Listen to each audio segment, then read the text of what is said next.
I had the pleasure of being received at the Department of Immigration and Citizen Services, and I had the opportunity to look at the progress that has been made in the last 2 years in improving services. I'm very happy that the department has done a lot of work to make sure that they serve Kenyans expeditiously and transparently. And I have seen what has been done in the immigration, the fact that more space was created, more staff were hired, and that now it takes for a citizen, it just takes about 7 days for a citizen to get their passport. And I'm glad to report also that the work is being done to make sure that we ensure that we reduce from the 7 days to 3 days, because even at the moment, for those who really need urgent services, especially those who are being facilitated for jobs abroad, it takes only about 3 days for them to get their passports. This is something that can be done. I'm happy also to report that with the procurement and purchase of the new machines, we are now able to print up to 5,000 passports in a day, considering that the applications are not more than 2,000. What I have also noted is that there are many passports here. I'm told about 70,000 passports that have not been collected by Kenyans who applied passports and say they would collect from here in Nairobi. To decongest our storage facilities here at Nyayo House, I want to request all Kenyans who applied for passports to come and collect their passports, because even as Kenyans demand for their services to be done expeditiously, we would like them also to help us by collecting their passports in good time. I have also witnessed the work that has been done here insofar as e-citizen is concerned. The fact that e-citizen services are being offered of up to 22,000 services are being offered across the country, making Kenya one of the most progressive countries in terms of e-government.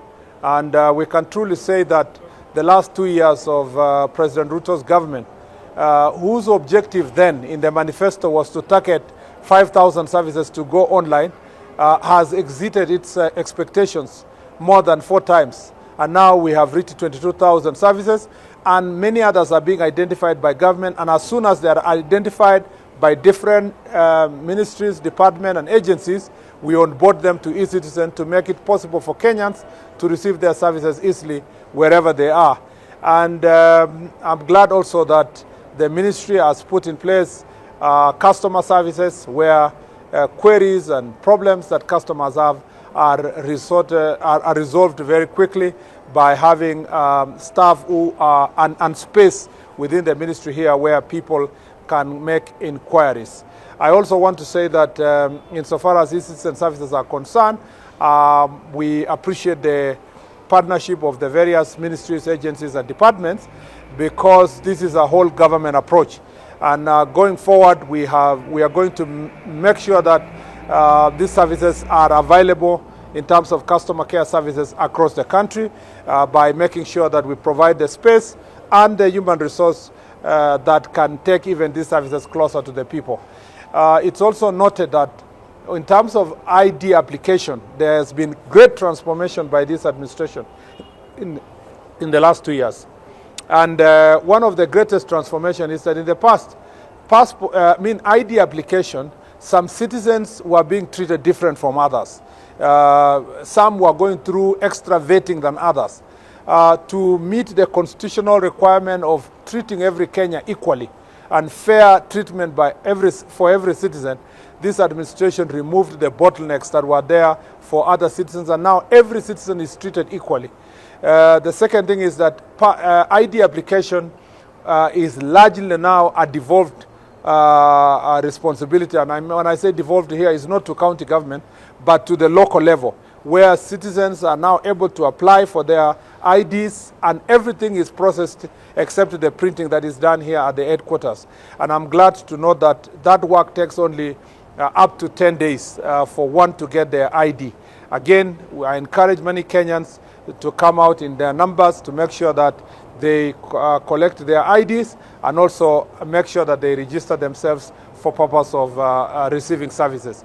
And as you know, we are moving to the next stage in terms of our IDs, and we want to promise the people of Kenya that in line with the e-government and e-ID, we will be making sure that citizens don't have to physically be in some places, and most of the places they can be able to be identified online, and they can consume their services, including purchases and so forth, using a protected e-ID.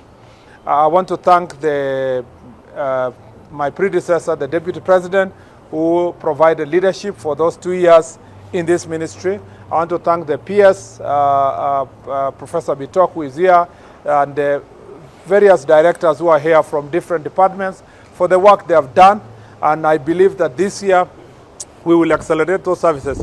I'm really very happy because in the last, just a year ago, this place was not very pleasant. It was very crowded. There was too many brokers. There was no space for citizens to sit.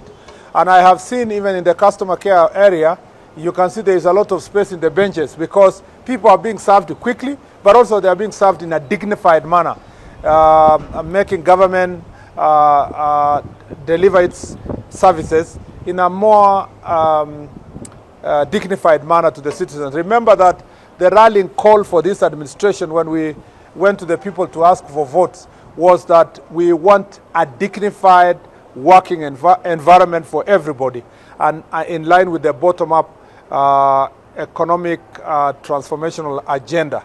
And for that reason, therefore, I want to say that we will continue. I will continue with my colleagues here to make sure that we improve those services, make it better, make it more accessible, working together with the other department within the Ministry of Interior, the Department of our team that is in Ngao, the Department of Internal Security and Administration will also support these efforts to make sure that services are taken closer to the people, because we must be as a government that is conscious about its own citizens, and they must be able to deliver to the people of Kenya in a dignified manner, expeditiously, and in a very respectful manner. I'm very, very impressed of what I've seen here, and I want to congratulate the team for a job well done.